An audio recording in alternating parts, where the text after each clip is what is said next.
The small girl with dark braided hair sat in the back corner of room 23, her eyes focused on the notebook in front of her. While the other third graders raised their hands and called out answers, Sophia kept to herself, as quiet as a shadow. She was so still sometimes that Ms. Wilson would glance around the classroom and momentarily forget she was there. It was a busy Tuesday morning at Pine Creek Elementary. Sun streamed through the windows, lighting up the colorful alphabet cards that lined the walls. 24 children sat at their desks, but only 23 seemed to fill the room with their energy and voices. "Who can tell me the capital of California?" Ms. Wilson asked, her chalk poised over the green board. Hands shot up around the classroom. Kids bounced in their seats, eager to be chosen. "Sacramento," shouted Raj from the front row without waiting to be called on. Ms. Wilson sighed. "Thank you, Raj, but please remember to wait until I call on you." As she turned to write the answer on the board, she caught sight of Sophia in her usual spot. The girl's pencil moved across her notebook, but she wasn't taking notes on the lesson. Instead, tiny musical notes filled the page margins. "Sophia," Ms. Wilson called suddenly, "can you name another state capital for us?" The classroom went silent. 23 pairs of eyes turned toward the back corner. Sophia froze, her small fingers tightening around her pencil. Her face flushed pink as she stared down at her desk. "Boston," she whispered, so softly that no one heard her. "I'm sorry. Sophia, you'll need to speak up," Ms. Wilson said, her voice gentle but firm. Sophia cleared her throat. "Boston," she said again, a bit louder this time. A boy with spiky hair 2 seats over snickered. "That's wrong," he said. "Boston isn't a capital." Ms. Wilson nodded. "That's not quite right, Sophia. Boston is a city, but it's not a state capital. Does anyone know the capital of Massachusetts?" As more hands shot up and the lesson continued, Sophia sank lower in her chair, wishing she could disappear. She knew she should have said Sacramento like everyone else, but whenever all eyes turned to her, the words got stuck somewhere between her brain and her mouth.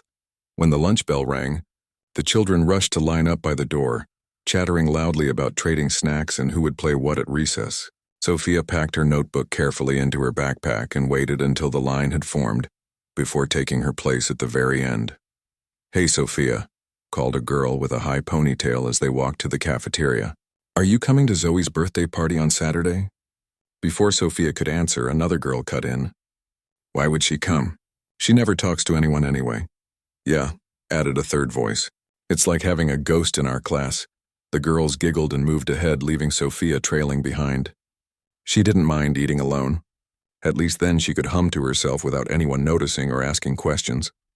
The cafeteria buzzed with noise as hundreds of children talked and laughed. Sophia found an empty spot at the end of a table and unpacked the lunch her grandmother had made. A cheese sandwich cut into stars, baby carrots, and a small container of sliced mangoes. As she ate, she watched the other children in their groups, wondering what it would be like to be part of their circles. Across the room, Ms. Wilson sat with other teachers, picking at her salad as they discussed the upcoming Spring Arts Festival. "I'm at my wit's end trying to get the 4th grade choir ready," said Mr. Patel, the music teacher. "Half of them came down with that stomach bug that's going around." Ms. Taylor, the art teacher, nodded sympathetically. "The same thing happened with my pottery display. 3 key students are out sick." "Well, my class has their poem recitation ready to go," Ms. Wilson said, "though I wish more of them would volunteer for solo performances." Their conversation drifted to other topics: the broken copier in the teacher's lounge, the upcoming staff meeting, and plans for the weekend. None of them noticed Sophia sitting alone, quietly humming a melody as she ate her lunch. When the bell rang to signal the end of lunch, Sophia gathered her things and headed outside for recess. While other children raced to the swings or organized games of kickball, she found a quiet spot under a large oak tree at the edge of the playground. She sat with her back against the rough bark and opened her notebook again.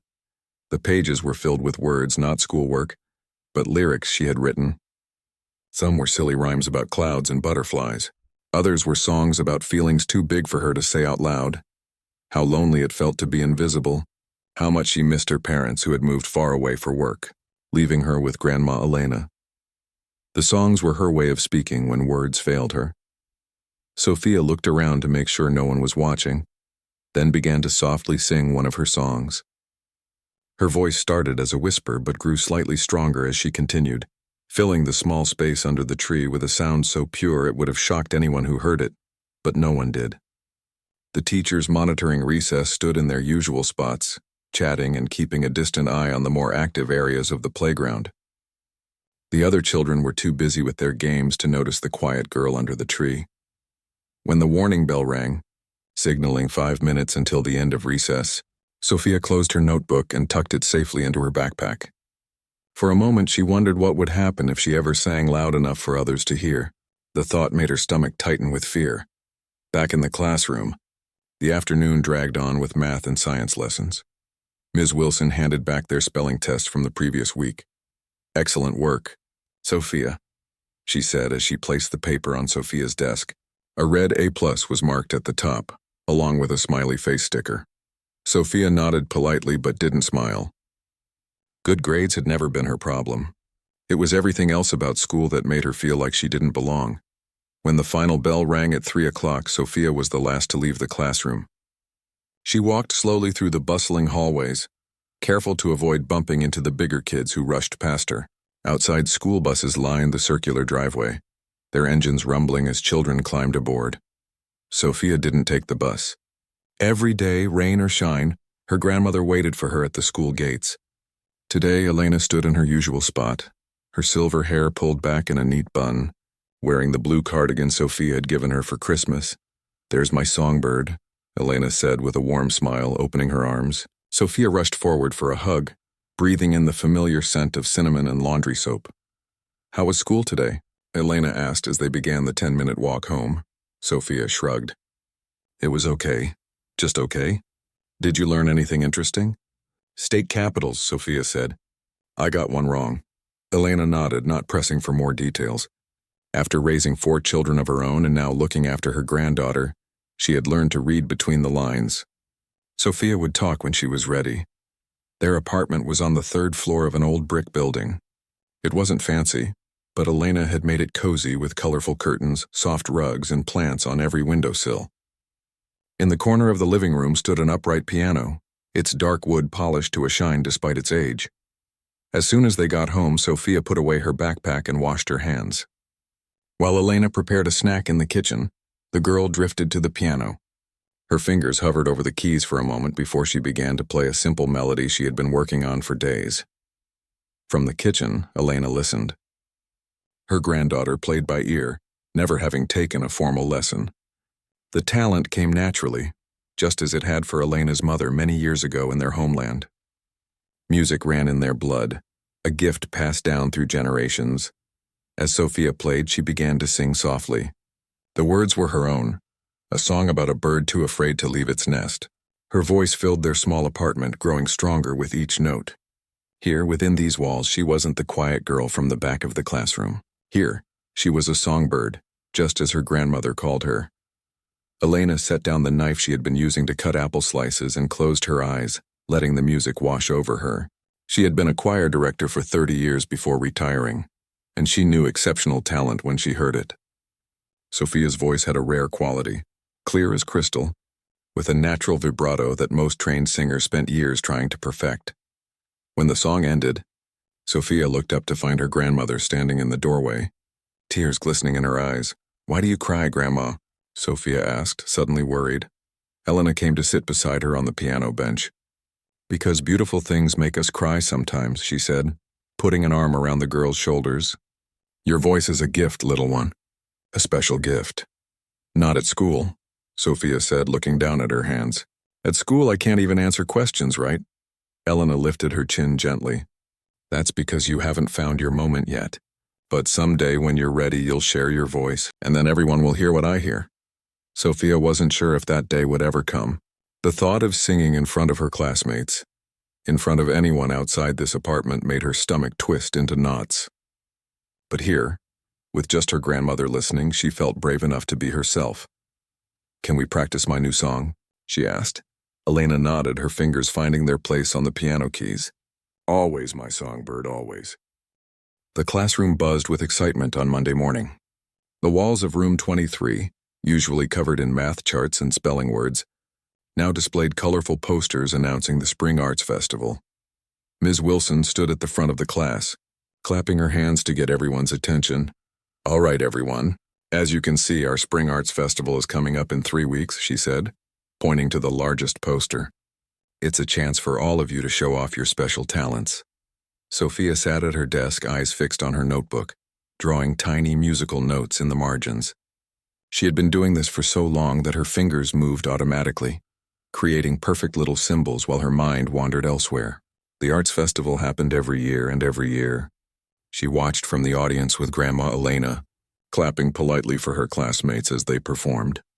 "This year," Ms. Wilson continued, "our class is responsible for 2 parts of the program.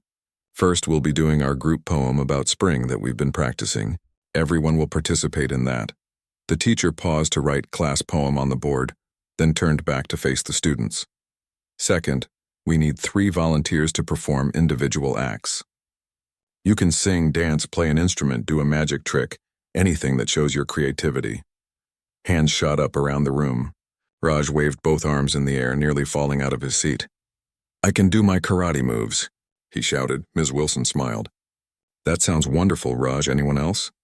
A girl with curly hair raised her hand. "I can play Twinkle Twinkle Little Star on the violin." "Perfect, Zoe. That's 2 acts, and we need 1 more." More hands went up. Kids called out their talents, juggling, telling jokes, performing a dance routine from a popular music video. Ms. Wilson wrote down their names on a clipboard, her forehead creasing as she counted. "It seems we have more volunteers than we have spots," she said. "Let me check with the other teachers and see if we can add more time to the program." Just then, there was a knock on the door. Mr. Patel, the music teacher, poked his head into the classroom. His usual cheerful face looked worried. "Sorry to interrupt, Ms. Wilson. Can I speak with you for a moment?" Ms. Wilson stepped out into the hallway. Through the open door, the students could hear hushed conversation, with phrases like, "down with the flu," and half the choir drifting back to them. After a couple of minutes, both teachers returned to the classroom, with Mr. Patel now addressing the students. "Hello, everyone. I'm looking for a few more performers for the festival," he announced. "Unfortunately, many students in the 4th grade choir are sick with the flu, and we have some gaps in our program." Sophia looked up briefly, then returned to her drawing. The Spring Arts Festival was the biggest event of the school year. Parents, grandparents, even the local newspaper showed up to take pictures and write stories about the talented children of Pine Creek Elementary. The thought of standing on that stage made Sophia's stomach feel like it was filled with butterflies. Not the pretty kind, but the scary kind with sharp wings. Mr. Patel scanned the room, noting the eager hand still raised from Ms. Wilson's earlier question. "I see we have some enthusiastic volunteers here." He walked between the rows of desks, stopping occasionally to chat with students about their talents. When he reached the back of the room, his eyes fell on Sophia's notebook. "Are those musical notes you're drawing?" he asked, his voice gentle but curious. Sophia's hand froze mid-stroke. She hadn't realized he was standing there. Slowly she nodded, not looking up. "Do you play an instrument, Sophia?" Mr. Patel asked. Another nod. "Piano," she whispered so quietly that Mr. Patel had to lean closer to hear. "Piano? Wonderful," he said, his face brightening.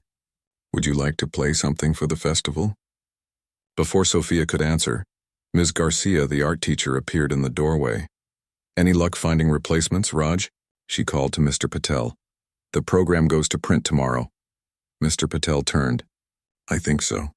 We have several volunteers from Ms. Wilson's class." Ms. Garcia stepped into the room, followed by the school principal, Mr. Thompson, and the librarian, Mrs. Lee. All the teachers gathered near Ms. Wilson's desk, discussing the festival logistics in worried tones. "We still need someone to fill the final slot," Mr. Thompson said, rubbing his balding head. "It's the grand finale, just before the closing remarks." Mr. Patel brightened. "I was just speaking with Sophia. She plays piano." All the adults turned to look at the small girl in the back corner. Sophia felt her face growing hot as 5 pairs of eyes focused on her. Ms. Garcia frowned slightly. "Sophia, are you sure?" "I don't think I've ever heard her speak above a whisper," Mrs. Lee murmured. Mr. Thompson adjusted his glasses. "The final slot needs to be something special. It's what everyone remembers from the festival. Maybe we should find someone with more presence," Ms. Wilson suggested quietly, though her words carried easily through the suddenly silent classroom. A few students giggled, The boy with spiky hair whispered to his friend. She'd probably hide under the piano instead of playing it. Sophia stared at her notebook, wishing she could disappear into its pages. The musical notes she had drawn now seemed to blur before her eyes. Her throat felt tight and her eyes stung with tears she refused to let fall. The teachers continued their discussion, their voices lowered but still audible. Words like shy and not ready for that kind of pressure floated back to where Sophia sat. Mr. Patel frowned. "We shouldn't judge before—" "What about a duet?" Mr. Thompson interrupted. "Maybe Sophia could accompany one of the more outgoing students." Sophia's pencil snapped in her hand. The sharp crack was barely noticeable, but to her it sounded as loud as thunder. Something inside her, a tiny spark she didn't know existed, suddenly flared to life. She raised her head and looked directly at the group of teachers. "I can sing, too," she said. Her voice was quiet but clear, carrying across the room in a moment of perfect silence. 28 faces turned toward her in surprise, 24 students and 4 stunned teachers. Ms. Wilson recovered first. "You sing, Sophia?" Sophia nodded, her heart pounding so hard she was sure everyone could hear it. "I'd like to try," she said, each word feeling like a pebble she had to force past her lips. "For the festival," the spiky-haired boy snickered. "Yeah, right. Let's give everyone a chance to show their talents," Mr. Patel said firmly, giving the boy a stern look. He turned to Sophia with a kind smile. "What would you like to sing, Sophia?" Sophia's mind raced. At home, with just Grandma Elena listening, she sang all sorts of songs, old lullabies her grandmother had taught her, popular tunes from the radio, even her own creations. But here, with everyone staring at her, the titles of every song she had ever known vanished from her memory. "Ave Maria," she finally whispered, naming the piece her grandmother had been teaching her for the past month. It was difficult, with notes that soared high and dipped low, requiring breath control she was still practicing. But it was also beautiful, and when she sang it at home, Grandma Elena's eyes always filled with tears. A strange look passed between the teachers. Ms. Wilson cleared her throat. "That's a very ambitious piece, Sophia," she said carefully. "Perhaps something simpler might be better for your first performance." Sophia shook her head. "Ave Maria," she repeated more firmly this time. Mr. Patel looked intrigued. "Well, I think we should give her a chance." He turned to Mr. Thompson. "What do you say? Shall we put Sophia down for the final slot?" The principal hesitated, then shrugged. "I suppose we don't have many options at this point. The program goes to print tomorrow." "It's settled then," Mr. Patel said, writing Sophia's name on his clipboard. "Sophia Martinez will perform Ave Maria as our closing act." As the teachers moved back to the front of the classroom to continue their discussion, whispers erupted around Sophia. "Is this a joke? She can barely answer questions in class. What's Ave Maria anyway?" She's going to freeze up for sure. Sophia returned to her notebook, her heart still racing. She wasn't sure what had come over her. All she knew was that she couldn't bear the way they had talked about her, as if she weren't even in the room, as if she had nothing to offer. For the rest of the day, Sophia moved through her classes in a daze. What had she done? The thought of singing, actually singing in front of the whole school, made her feel sick. By the time the final bell rang, she had convinced herself to find Mr. Patel and take back her offer. But as she walked through the hallway toward the music room, she passed the school bulletin board where the festival poster hung. Someone had already updated it with a handwritten note. Special finale, Sophia Martinez, Ave Maria. Her name, right there for everyone to see. There was no turning back now. Outside, Grandma Elena waited at the gates as always, her silver hair shining in the afternoon sun. One look at Sophia's face told her something important had happened. "What is it, Songbird?" she asked as they began their walk home. Sophia took a deep breath. "I'm going to sing in the Spring Arts Festival," she said, the words tumbling out in a rush. "I told them I would sing Ave Maria as the closing act.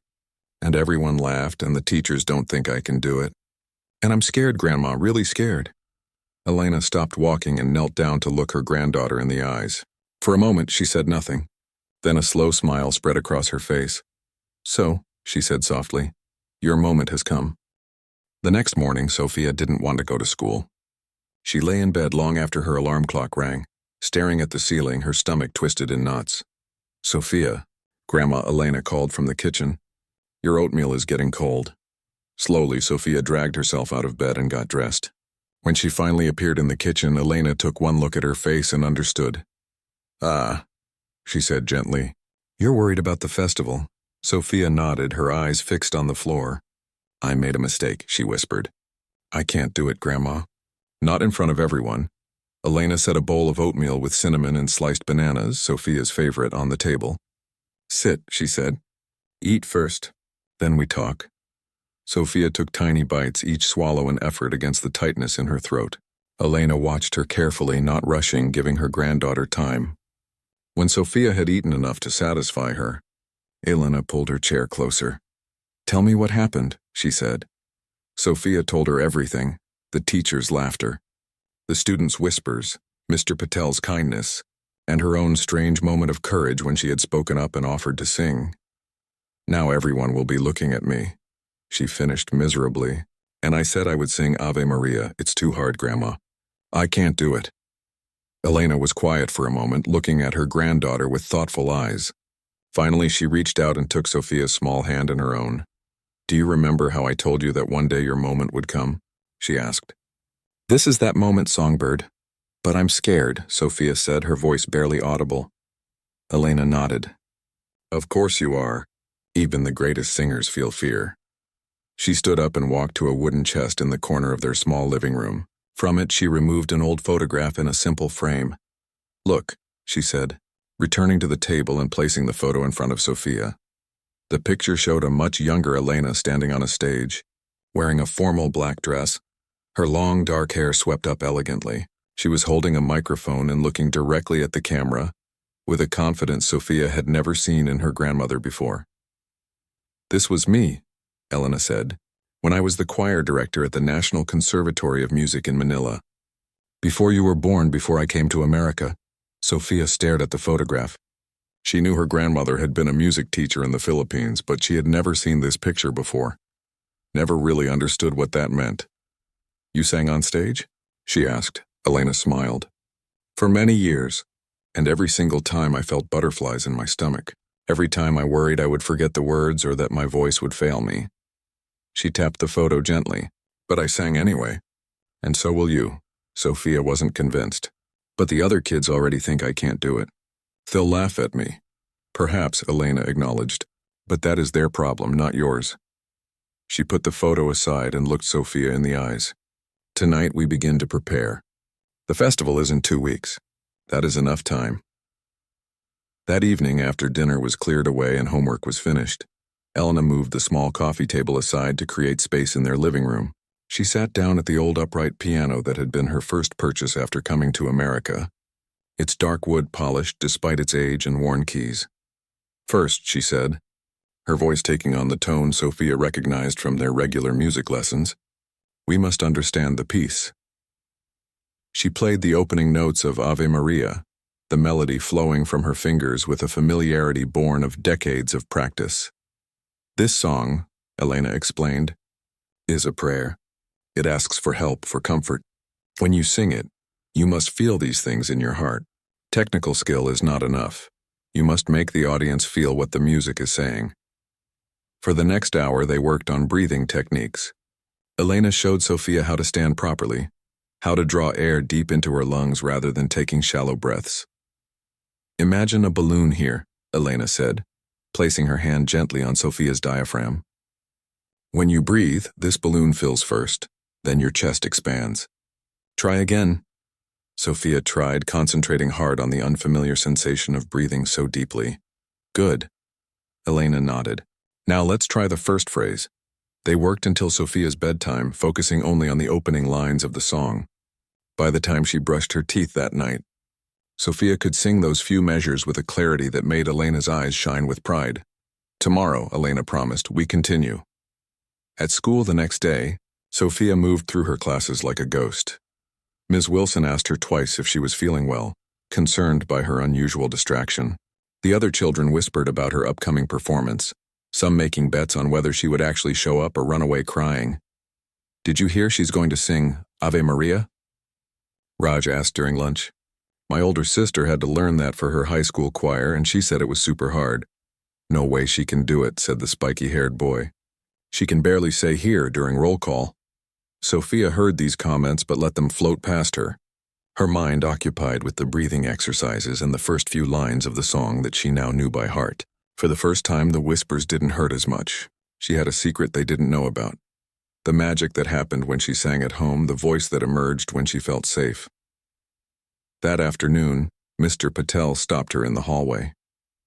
"Sophia," he said kindly, "I've reserved the music room after school if you'd like to practice." "I could play the piano for you." Sophia shook her head. "I'm practicing at home," she whispered. "With my grandma," Mr. Patel nodded. "All right. But if you change your mind, the offer stands. And if you'd like to choose a different song, something simpler perhaps, that would be fine too." Again, Sophia shook her head. "Ave Maria," she said with surprising firmness. Then, remembering her manners, she added, "Thank you, Mr. Patel." The music teacher watched her walk away, a curious expression on his face. The days fell into a pattern. School became something Sophia merely passed through, her mind always on the evening practices with Grandma Elena. Each night, they added more of the song, polishing each phrase until it shone, building Sophia's confidence note by note. Elena was a patient but demanding teacher. She had trained professional singers during her career and knew exactly how to bring out the best in her granddaughter's voice. "No, again," she would say when Sophia rushed a phrase. "Feel the music. Let it breathe." Or, "Beautiful tone, but you're still tensing your shoulders. Relax. The voice flows best when the body is at ease." By the end of the first week, Sophia could sing the entire piece from memory. By the middle of the second week, she was working on the dynamics, the soft and loud parts that gave the music its emotional power. "Here," Elena would instruct, "the melody climbs and your voice must soar with it. Open your heart. Let the sound fill the room." When Sophia hit the highest note of the piece perfectly for the first time, Elena clapped her hands in delight. "Yes, that's it. Now you're singing." Outside their apartment, the world continued as usual. At school, the whispers about Sophia's performance grew as the festival approached. Ms. Wilson and the other teachers exchanged worried glances whenever they saw her in the hallway. Should we talk to her again about choosing a different song? Ms. Wilson asked Mr. Patel 3 days before the festival. He shook his head. "She seems determined. And she says she's practicing with her grandmother. But has anyone actually heard her sing?" Ms. Wilson pressed. "What if she freezes up? It could be traumatic for her." Mr. Thompson, passing by and overhearing their conversation, stopped. "It's too late to change the program now," he said with a sigh. "It's already printed. We'll just have to hope for the best, and be prepared to step in if necessary." The night before the festival, Elena made Sophia's favorite dinner, chicken adobo with extra garlic, just the way she liked it. As they ate, Elena noticed her granddaughter pushing the food around her plate. "Nervous?" she asked gently. Sophia nodded, her eyes wide. "What if I forget everything tomorrow? What if my voice doesn't work?" Elena reached across the table and took her hand. "Do you remember what I told you that first night? About singing from your heart?" Sophia nodded again. "Tomorrow there will be many people watching. This is true. But they don't matter. When you stand on that stage, find my face in the crowd. Sing to me, only to me. The rest will fade away." After dinner, they did one final practice. Sophia stood in the center of their small living room, her back straight, her chin slightly raised as Elena had taught her. She took a deep breath, filling her lungs from the bottom up, and began to sing. Her voice, no longer shy or hesitant, filled their apartment with the hauntingly beautiful melody of Ave Maria. Each note was clear and true, each phrase shaped with an understanding beyond her years. When she finished, the final note hanging in the air like a prayer, Elena sat at the piano with tears in her eyes. "Perfect," she whispered. "You are ready, songbird." That night, as Sophia lay in bed trying to sleep despite the butterflies dancing in her stomach, she heard her grandmother on the phone in the kitchen. "Yes, she is prepared," Elena was saying softly. "Tomorrow you will see what I have always seen." A pause, then. "No, she doesn't need accompaniment. Her voice alone will be enough. You'll understand when you hear her."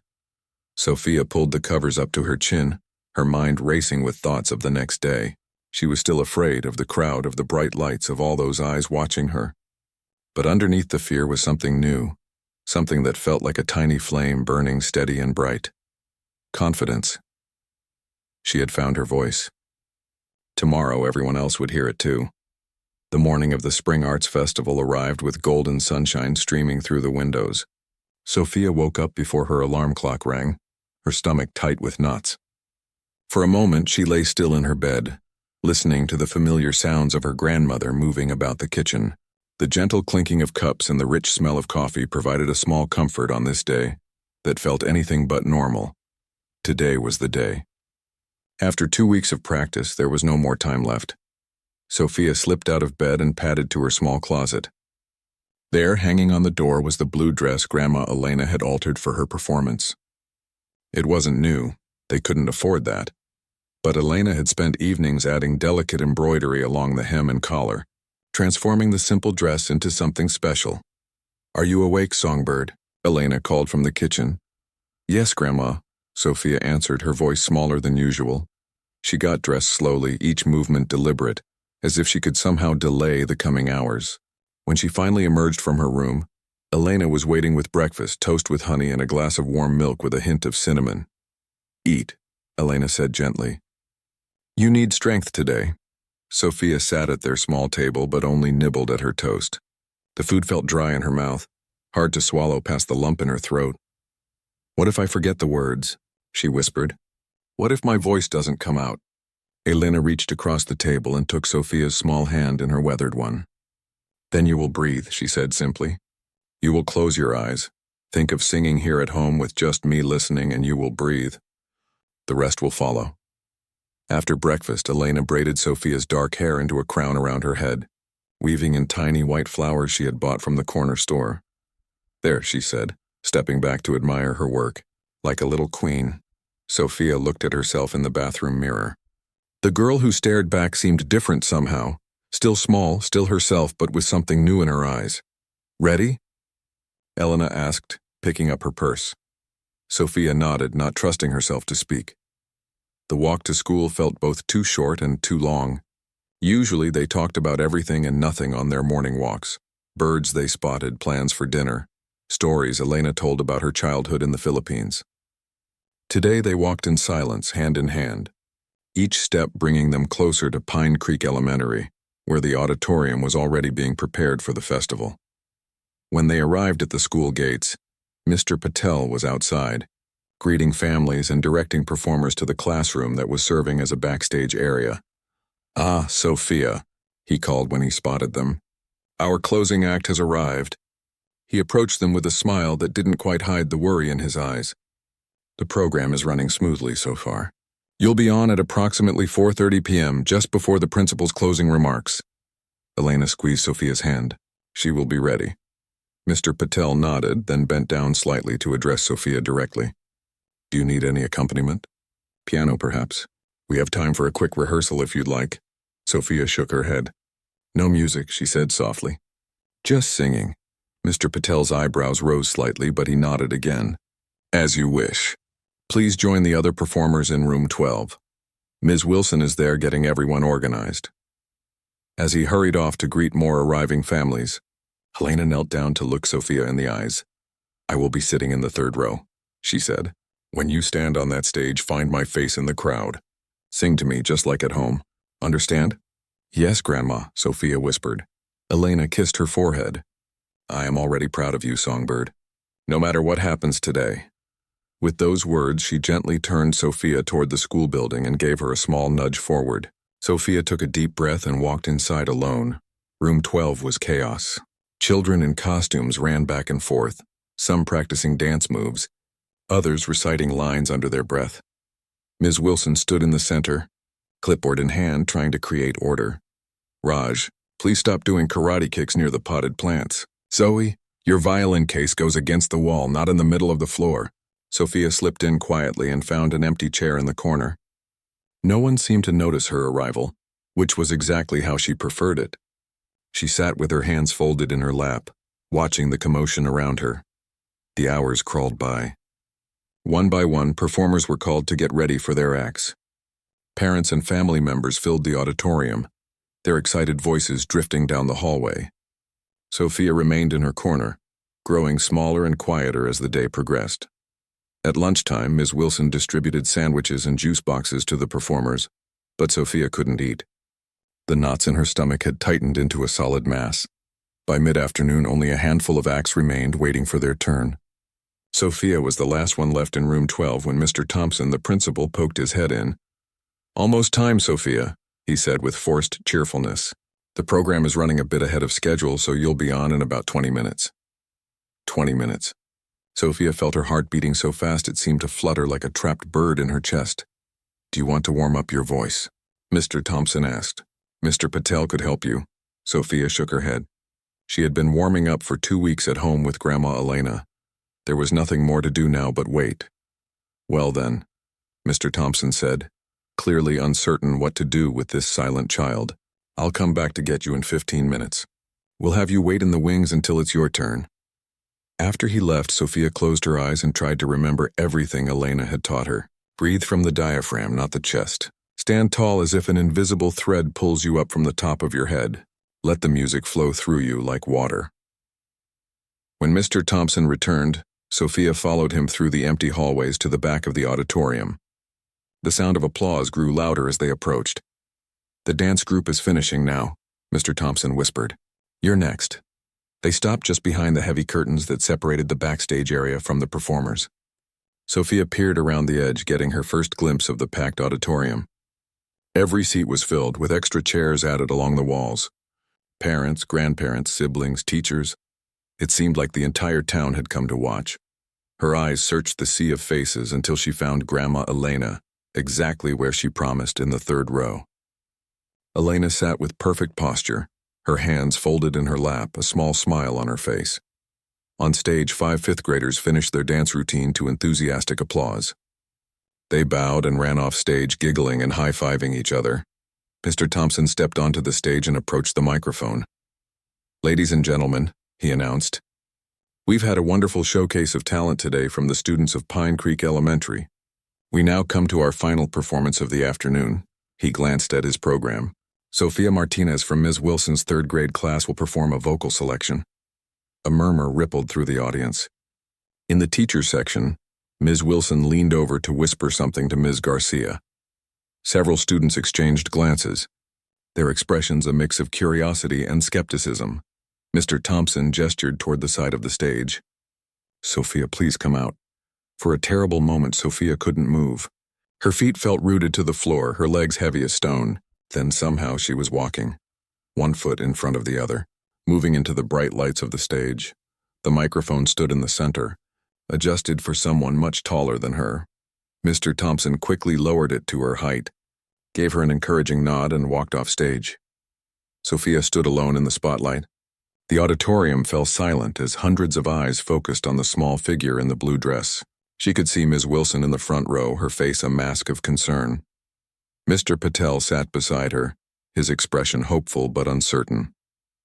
A few rows back, the spiky-haired boy who had laughed at her was whispering to his friend, both of them smirking.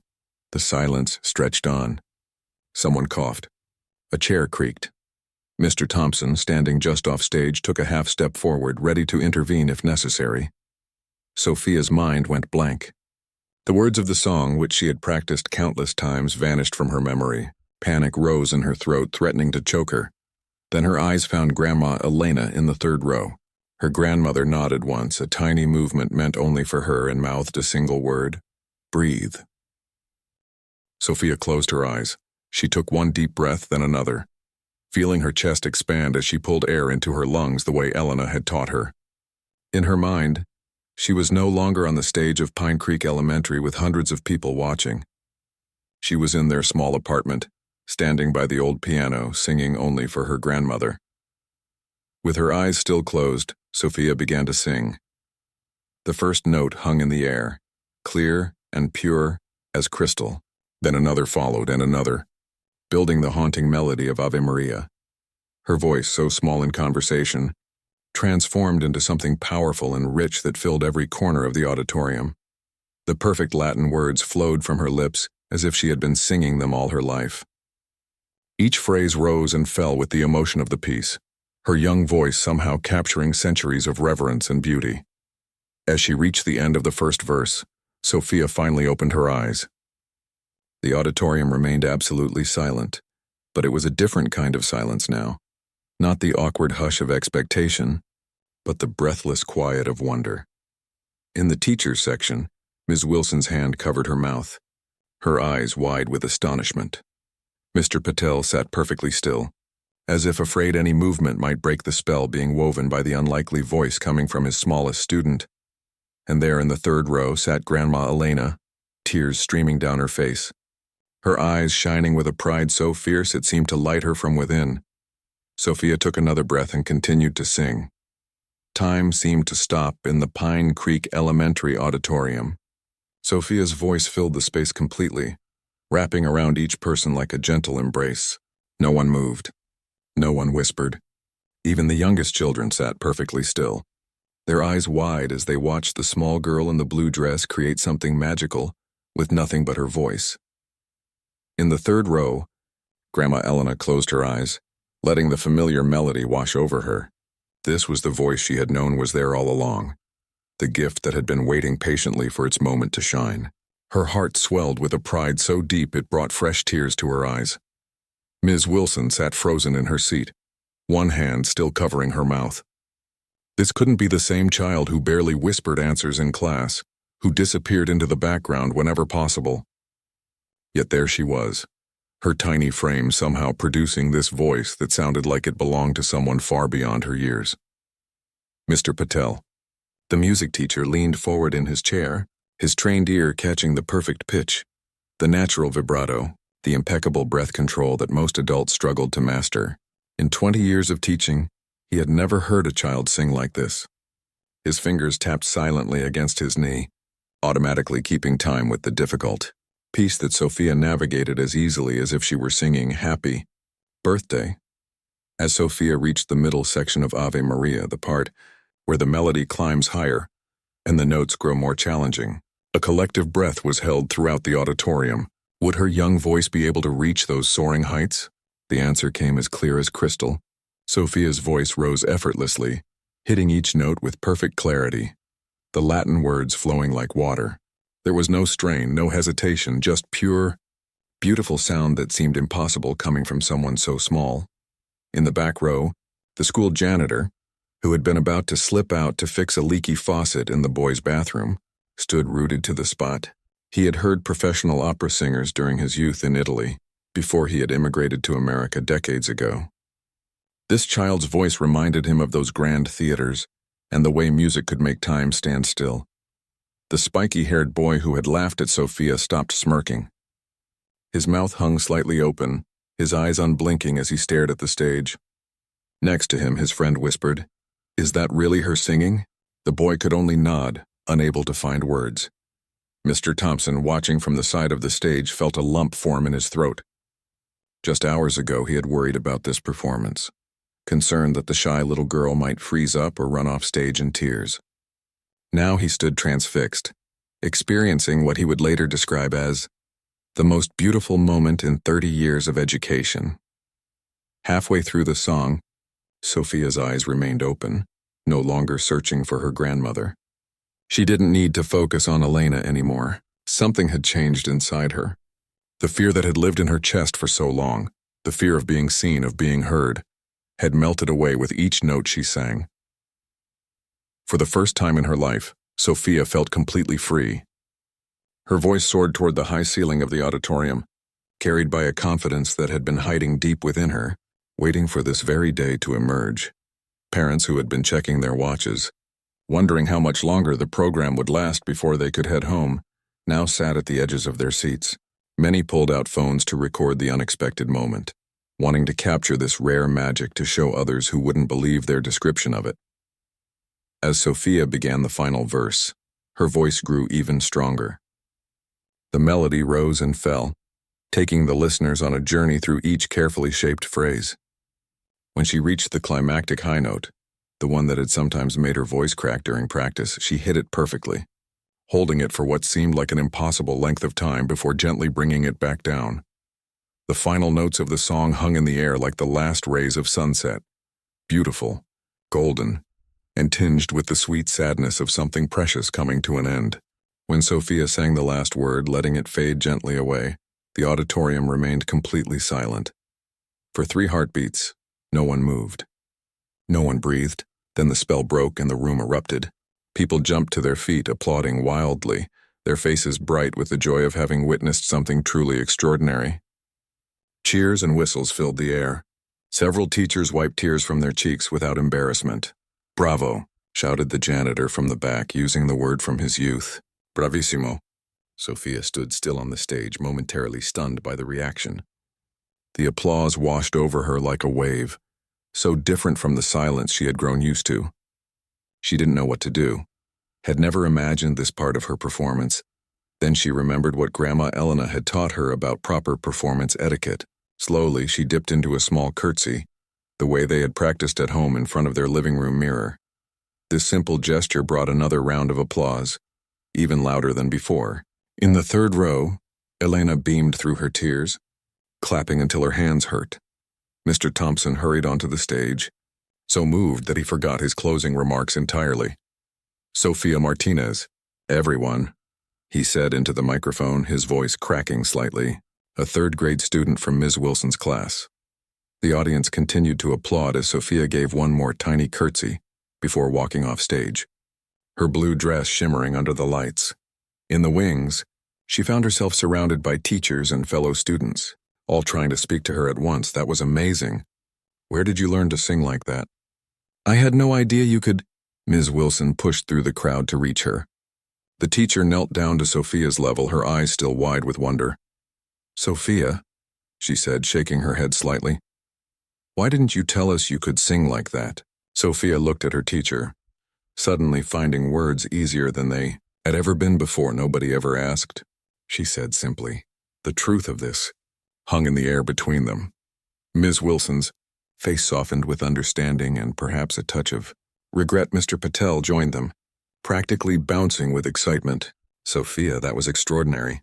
Absolutely extraordinary. You have a rare gift." Before she could respond, Grandma Elena appeared, making her way through the crowd of admirers. When Sophia saw her, she ran into her grandmother's open arms. "You did it, Songbird," Elena whispered, holding her tight. "You found your voice." Sophia nodded against her grandmother's shoulder, too full of emotion to speak. Something had changed today, not just on stage, but inside her. She had stepped into a new version of herself, one who wasn't afraid to be heard. As Elena finally released her, Mr. Patel approached them both. "Mrs. Martinez," he said to Elena, "your granddaughter has an exceptional talent. With proper training, she could—" He was interrupted by a woman in a tailored suit who had made her way backstage. "Excuse me," the woman said, extending her hand to Elena. "I'm Lucia Vasquez, director of the Children's Symphony Chorus. I was invited to attend today's festival, and I'm very glad I came." She looked down at Sophia with genuine admiration. "Your performance was remarkable." Elena shook the woman's hand, her arm protectively around Sophia's shoulders. "I'd like to speak with you about the possibility of Sophia auditioning for our program," Ms. Vasquez continued. "We offer scholarships for gifted children, and I believe she would be an outstanding addition to our chorus." Elena's eyes widened. "Scholarships?" Ms. Vasquez nodded. "Full scholarships for those with exceptional talent, which your granddaughter clearly has. The program includes professional voice training, music theory, and performance opportunities." She handed Elena a business card. "Please call me next week if you're interested." As Ms. Vasquez moved away, Elena looked down at the card in her hand, then at her granddaughter's glowing face. "What do you think, Songbird? Is this something you might want?" For a moment, Sophia thought about it. Just hours ago, the idea of singing in front of others had terrified her. Now, strangely, the thought of doing it again filled her with excitement instead of fear. "Yes," she said, her voice clear and certain. "I want to sing more." As they gathered Sophia's things and prepared to leave, Ms. Wilson approached once more, a thoughtful expression on her face. "Sophia," she said gently, "I owe you an apology. I think all of us teachers do." She glanced at the other educators who stood nearby, nodding in agreement. "We underestimated you because you were quiet. We should have looked harder, listened better. Sophia thought about this for a moment, then smiled, a real smile that lit up her entire face. "It's okay," she said. "I was hiding, but I'm not going to hide anymore." As they walked through the school hallway toward the exit, students and parents stopped to congratulate Sophia. The spiky-haired boy who had teased her approached cautiously. "That was really cool," he said, looking at his shoes. "I didn't know you could sing like that." Sophia nodded, accepting his words without needing to respond. Outside, the late afternoon sun cast long shadows across the schoolyard. Elena took Sophia's hand as they began their walk home. "Are you happy, Songbird?" she asked. Sophia looked up at her grandmother, thinking about the question. The fear that had lived inside her for so long had been replaced by something new, a quiet confidence, a knowledge of her own worth that no one could take away. "Yes," she said, her voice no longer a whisper but clear and strong.